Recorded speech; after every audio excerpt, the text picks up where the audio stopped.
जय हिंद।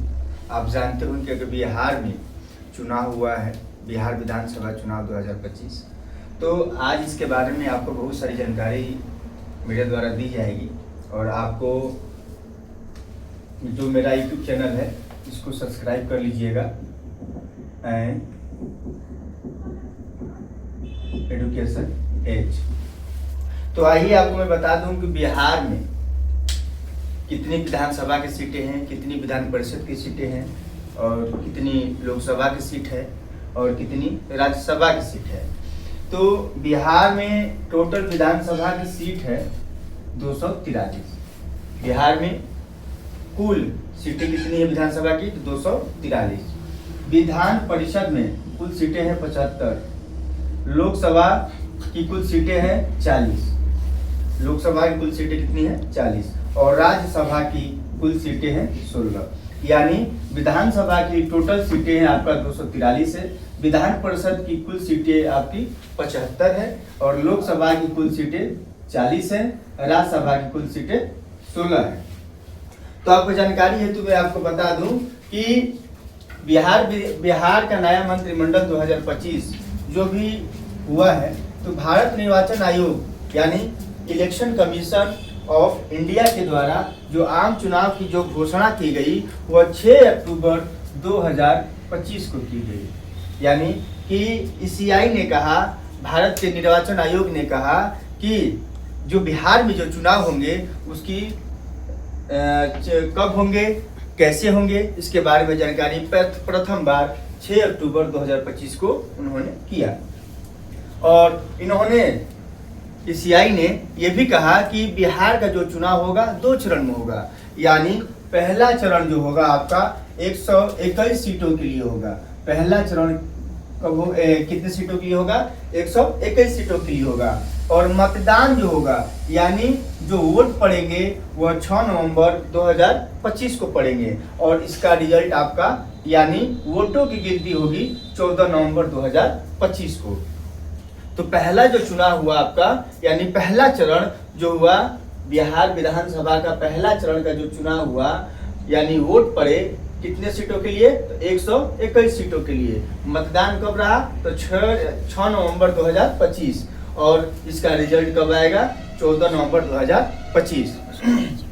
दूसरा चरण का जो 122 सीटों के लिए मतदान हुआ, और ये मतदान 11 नवंबर 2025 को की गई, और वोटों की गिनती इसका भी सेम तारीख रखा गया यानी 14 नवंबर 2025। तो आपको और बता दें कि इस बार 2025 में यानी बिहार विधानसभा 2025 के चुनाव में कुल मतदाताओं की संख्या यानी कुल वोटर्स की संख्या लगभग कितनी रही है? 7.42 करोड़ यानी 7.42 करोड़ रही है। और ईसीआई द्वारा यानी इलेक्शन कमीशन ऑफ इंडिया के द्वारा नए मतदाताओं को यानी नए वोटर्स को जोड़कर मिलाएगा 7.45 करोड़ यानी 3 लाख नए वोटर्स जुड़े। इस पे एक विवाद भी हुआ कि जब आपने आचार संहिता मतलब चुनाव की घोषणा होने के बाद आचार संहिता लग जाती है, तो आपने इसके बाद आपने नए 3 लाख वोटर्स को कहां से लाया? इस पे भी अभी विवाद हुआ, बहुत सारी चीजें हुई। हालांकि अभी तक ईसीआई ने अभी इसका कोई जवाब नहीं दिया है। पुरुष इस बार मेल की संख्या कितनी रही है? 3.92 करोड़ यानी पुरुष की संख्या 3.92 करोड़ रही। महिला की संख्या 3.50 करोड़ रही, और थर्ड जेंडर यानी किन्नर की संख्या 1725 यानी 1725 रही है, और दिव्यांग की संख्या 7.2 लाख रही है। और 85 प्लस यानी 85 वर्ष के जो बुजुर्ग हैं उनकी संख्या कितनी रही इस बार? 4.04 लाख यानी 4.04 लाख। और 100 प्लस यानी 100 वर्ष से अधिक बुजुर्गों की संख्या कितनी रही है? तो 14,000 रही है। और फर्स्ट टाइम वोटर्स, ये वेरी इंपॉर्टेंट है, इसको आप थोड़ा सा याद कर लीजिएगा कि इस बार 2025 में फर्स्ट टाइम वोटर्स कितने जुड़े गए हैं? तो 14 लाख रहे हैं। कितने? 14 लाख रहे हैं। तो इतनी सारी जो चुनाव हुए, बहुत सारी चीज़ें हुई। इस बार बिहार विधानसभा का चुनाव एक अलग लेवल पर देखा गया। बिहार विधानसभा चुनाव में बहुत सारी जो चीज़ नहीं देखने को थी, वो सारी चीज़ें मिली हैं। तो आइए आपको मैं बता दूं कि इस बार बिहार चुनाव जो हुआ है दल और महागठबंधन के बीच हुआ है, यानी एनडीए और इंडिया के बीच हुआ है। तो एनडीए और इंडिया के बीच में जो चुनाव हुआ है, तो उसके बारे में आपको बता दूं कि इस बार बीजेपी 101 सीट पे, यानी बीजेपी का जो चुनाव चिन्ह है तो आप तो जानते ही होंगे कमल छाप है। तो बीजेपी जो है 101 सीटों पर लड़ी है। कितने सीटों पे? 101 सीटों पर लड़ी है। यानी मैं अभी किसकी बात कर रहा हूं? तो दल की बात कर रहा हूं, यानी एनडीए की बात कर रहा हूं। एनडीए का फुल फॉर्म होता है नेशनल डेमोक्रेटिक अलायंस। मैंने देखिए यहाँ मैंने नोट भी कर दिया है कि एनडीए का जो फुल फॉर्म होता है नेशनल डेमोक्रेटिक अलायंस। यानी एनडीए में जितने भी पार्टी रही हैं, सहयोगी रही हैं, और वो कौन कौन कितने सीटों पर लड़ी हैं ये आपको दिख जाएगा।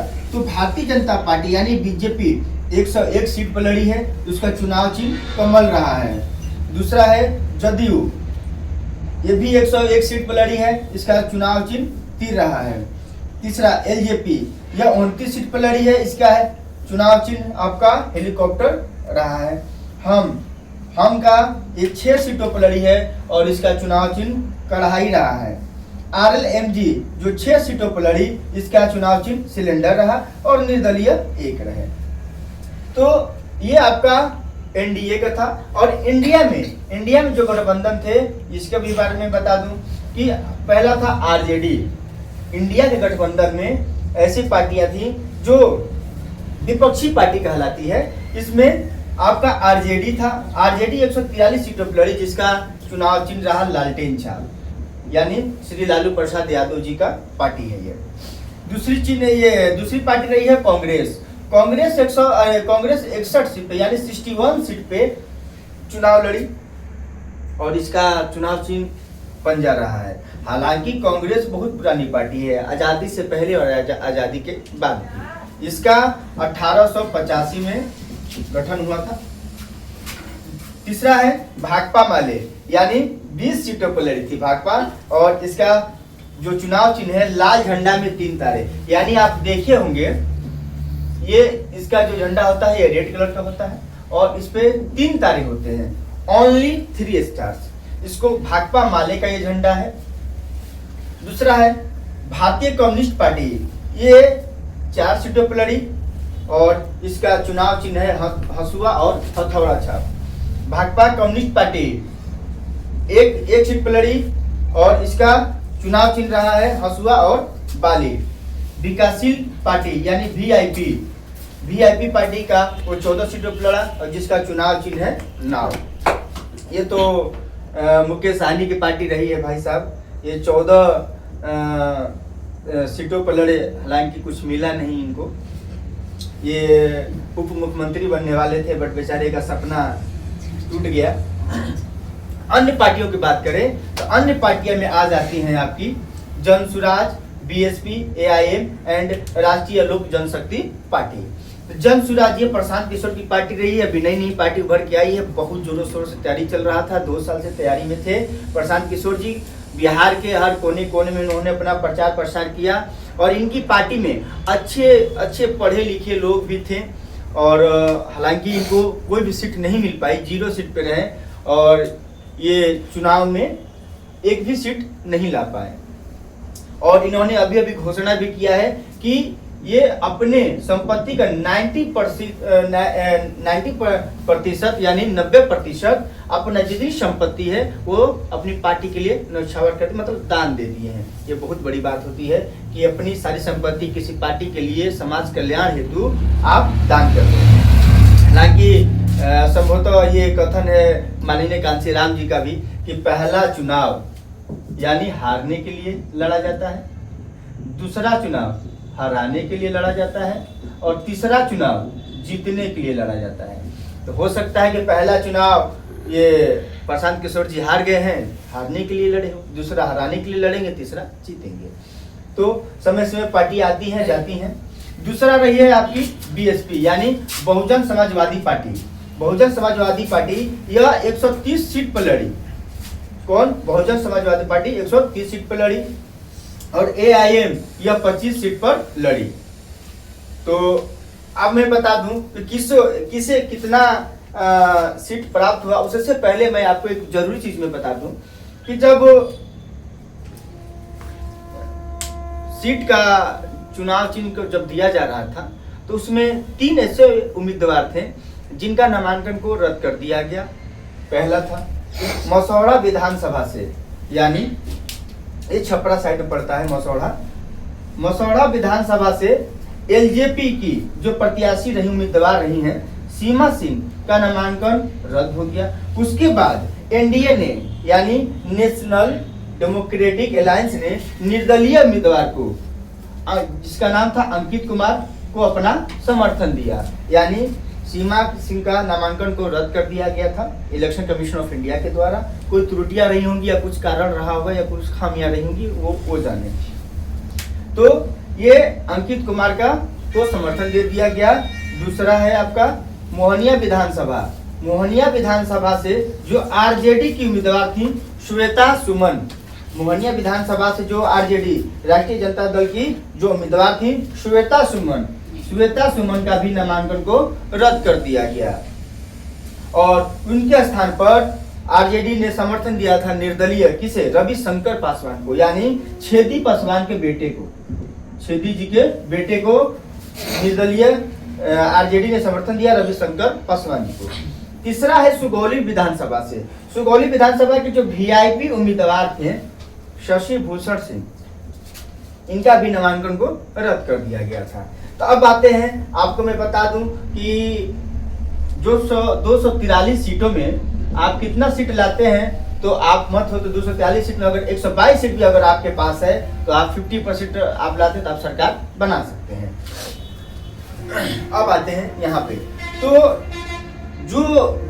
जो पार्टियां जितने सीट पर लड़ी, क्या उन्हें उतनी सारी चीजें मिल पाई? आइए, बीजेपी 101 सीट पर लड़ी तो बीजेपी को 89 सीट प्राप्त हुए। यानी 101 सीट पर भारतीय जनता पार्टी ने चुनाव लड़ा, जिसमें से 89 सीट उन्होंने जीता। दूसरा है जदयू, इसने भी 101 सीट पर लड़ा था और इसे 85 सीट प्राप्त हुए। तीसरा एलजेपी, ये 29 सीट पर लड़ी थी, जिसका चुनाव चिन्ह हेलीकॉप्टर था। ठीक है, तो बीजेपी को 89 सीट मिला, जदयू को 85 सीट मिला, आरजेडी को यानी राष्ट्रीय जनता दल को 25 सीट मिला था। ये बहुत बड़ी हार है राष्ट्रीय जनता दल का। जो इसके विपक्षी नेता रहे हैं बिहार के तेजस्वी यादव रहे हैं, ये बहुत बड़ी हार रही है, शर्मनाक हार कहा जाए तो। यह 25 सीट मिला इनको। एलजेपी आरबी को 19 सीट प्राप्त हुए हैं और कांग्रेस को 6 सीट, यानी कांग्रेस को, इंडियन नेशनल कांग्रेस को मात्र 6 सीट प्राप्त हुई और एआईएमआईएम को 5 सीट प्राप्त हुआ और हम्स को 5 सीट, अदर्स को 9 सीट। यानी अगर इस चुनाव में देखा जाए तो प्रचंड बहुमत से जो इस बार चुनाव जीती है वो है एनडीए को, मतलब लोगों का विश्वास जितने में एनडीए बहुत आगे रही। भारतीय जनता पार्टी 89, जदयू 85, ठीक है, तो और आरजेडी आपका 25 हो गया, एलजेपी भी आरबी 19 हो गया, आईएनसी 6 हो गया, एआईएम 5 हो गया, हम सब भी आपका 5 हो गया और अदर पार्टी को 9 सीट मिला था। तो अदर पार्टी में भी बहुत सारी पार्टियां थी। मैं आपको जानकारी के लिए बता दूं कि अदर पार्टी में कौन कौन पार्टियां थी।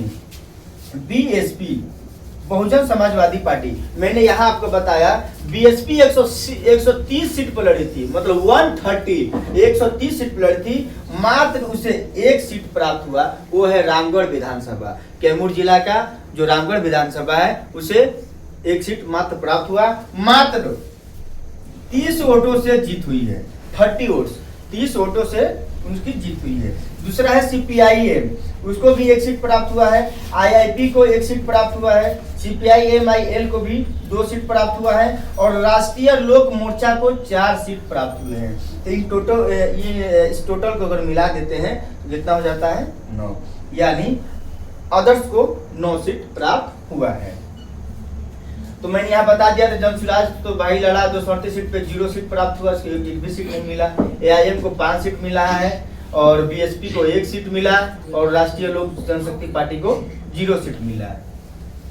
तो हालांकि मैंने अभी सारी चीजें आपको मैं कवर करा दिया। अब मैं आपको आने वाले वीडियो में ये मैं बताऊंगा कि जो अभी बिहार विधानसभा का जो चुनाव हुआ, जिसमें उनके मंत्रिमंडल जो 2025 में बनेंगे वो कब बनेंगे, अरे कौन कौन बने और क्या हुए। ताइए लास्ट जाते जाते मैं आपको ये भी बता दूं कि सर्वाधिक वोटिंग कहाँ हुई है। सर्वाधिक वोटिंग कहाँ हुई है तो सर्वाधिक वोटिंग जो हुआ है कि कटिहार के क्षेत्र में हुआ से 78.63%, यानी 78.63% सबसे ज्यादा सर्वाधिक वोटिंग हुआ कटिहार में। और सबसे कम यानी दीघा में हुआ 39.10% वोटिंग हुई है। चलिए, थैंक यू सो मच।